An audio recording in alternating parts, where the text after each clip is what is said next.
everyone, Arunima Miss ആണ്. Welcome back to Xylem learning.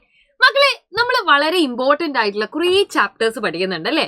അതിൽ നമ്മൾ ജന്തുലോകത്തെ കുറിച്ചൊക്കെ പഠിക്കുന്ന ഒരു ചാപ്റ്ററിനെ കുറിച്ച് നിങ്ങൾക്ക് അറിയാലോ.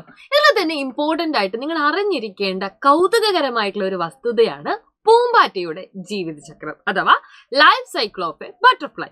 നമ്മൾ പറയാറുണ്ട് അല്ലേ, പൂമ്പാറ്റയുടെ എല്ലാവർക്കും വളരെയധികം ഇഷ്ടമാണ്, നല്ല ഭംഗിയാണ്, നല്ല സുന്ദരിയായിട്ടുള്ള പൂമ്പാറ്റ എന്നൊക്കെയാണ് നമ്മൾ പറയാറ്. പക്ഷെ ഈ പൂമ്പാറ്റയുടെ ജീവിതത്തിന്റെ തുടക്കത്തിൽ പൂമ്പാറ്റയ്ക്ക് ഇത്ര ഭംഗി ഉണ്ടായിരുന്നു എന്ന് നിങ്ങൾ ചിന്തിച്ചു നോക്കിയിട്ടുണ്ടോ? അല്ലെങ്കിൽ പൂമ്പാറ്റയെ നമുക്ക് ഇത്രയും കൗതുകത്തോടെ തന്നെയാണോ പൂമ്പാറ്റയുടെ ജീവിതത്തിലുള്ള എല്ലാ കാലഘട്ടത്തിലും ഈ പൂമ്പാറ്റ നിന്നിരുന്നത് എന്ന് നിങ്ങൾ ചിന്തിച്ചു നോക്കിയിട്ടുണ്ടോ? അപ്പോൾ അവിടെയാണ് നമ്മൾ എന്ത് ചെയ്യുന്നത്, പൂമ്പാറ്റയുടെ ജീവിതചക്രം പഠിക്കാൻ വേണ്ടി പോകുന്നത്. നിങ്ങൾക്ക് ഈ ഒരു ചിത്രം ഞാൻ കാണിച്ചു തരാം.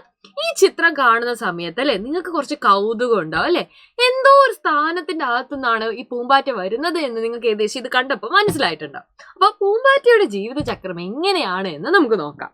നോക്കിക്കേ നിങ്ങള്, ഒരു പൂമ്പാറ്റയുടെ ജീവിതചക്രം തുടങ്ങുന്നത് അമ്മ പൂമ്പാറ്റ എന്ത് ചെയ്യും, മുട്ടയിടും. ഓക്കെ, അമ്മ പൂമ്പാറ്റ എന്ത് ചെയ്യും, മുട്ടയിടും.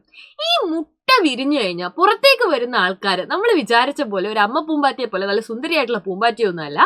അവിടെ നിന്ന് മുട്ട വിരിഞ്ഞു കഴിഞ്ഞാൽ ഇതാ കുറച്ച് പുഴുവിനെ പോലെയുള്ള ആളുകളാണ് ഉണ്ടാവുന്നത്. എന്നാൽ ഇതൊരു പുഴുവാണോ? അല്ല, ഇതെന്താണ്, പൂമ്പാറ്റയുടെ ആദ്യ കാലഘട്ടത്തിലുള്ള അവസ്ഥയാണ്. അപ്പൊ അത് പുഴുവിനെ പോലെ ആയിരിക്കും ഉണ്ടാവുക അല്ലെ, പുഴുവായിരിക്കും ഉണ്ടാവുക. അപ്പൊ ഈ പുഴു അഥവാ കാറ്റർപില്ലർ സ്റ്റേജിൽ നിന്ന് ഇത് എന്തിലേക്ക് പോകുന്ന അറിയാമോ? പ്യൂപ്പ സ്റ്റേജിലേക്ക്. എന്താണ് പ്യൂപ്പ സ്റ്റേജിലേക്ക്? പ്യൂപ്പ സ്റ്റേജ് എന്ന് പറഞ്ഞു കഴിഞ്ഞാൽ നിങ്ങൾ ശ്രദ്ധിച്ചു നോക്കിക്കേതാ, ഈ ഒരു ചിത്രത്തിൽ നിങ്ങൾ കാണുന്നില്ലേ, ഈ പ്യൂപ്പേന്റെ അകത്ത് വെച്ചിട്ട് പൂമ്പാറ്റയിൽ ഒരുപാട് മാറ്റങ്ങൾ നടക്കും. അത്ര പുഴുവിനെ പോലെ ഉണ്ടായിരുന്ന നമ്മുടെ പൂമ്പാറ്റ ഇതാ പ്യൂപ്പ സ്റ്റേജ് കഴിഞ്ഞ് വരുമ്പോഴത്തേക്കും സുന്ദരിയായിട്ടുള്ള ഒരു പൂമ്പാറ്റയായിട്ട് മാറുകയാണ്. അപ്പം പൂമ്പാറ്റയുടെ ജീവിതചക്രം ചോദിച്ചു കഴിഞ്ഞാൽ നിങ്ങൾ ആ മാറി മാറി വരുന്ന കാര്യങ്ങൾ മനസ്സിലുണ്ടാവണം. പൂമ്പാറ്റ എന്ത് ചെയ്യും, മുട്ടയിടും, മുട്ടയിട്ടിട്ട് അത് പുഴുവായി മാറും, പുഴുവായിട്ട് എന്ത് ചെയ്തു, പ്യൂപ്പയായിട്ട് മാറും, പ്യൂപ്പ പൂമ്പാറ്റയായിട്ട് മാറുന്നതായിരിക്കും. അപ്പൊ ഇത്രയും കാര്യങ്ങൾ എൻ്റെ കൂട്ടുകാർക്ക് എല്ലാവർക്കും ക്ലിയർ ആയിട്ട് മനസ്സിലായോ? എന്തെങ്കിലും ഡൗട്ടുകൾ ഉണ്ടോ? ഉണ്ടെങ്കിൽ ടീച്ചറെ അടുത്ത് ചോദിക്കുക, നമുക്ക് ലൈവിലും ഡിസ്കസ് ചെയ്യാം. അപ്പൊ എല്ലാവർക്കും ഇന്നത്തെ ഈ വീഡിയോ ഇഷ്ടപ്പെട്ടു എന്ന് വിചാരിക്കുന്നു. മറ്റൊരു വീഡിയോ ആയിട്ട് വീണ്ടും കാണുന്നത് വരെ bye, see you, take care.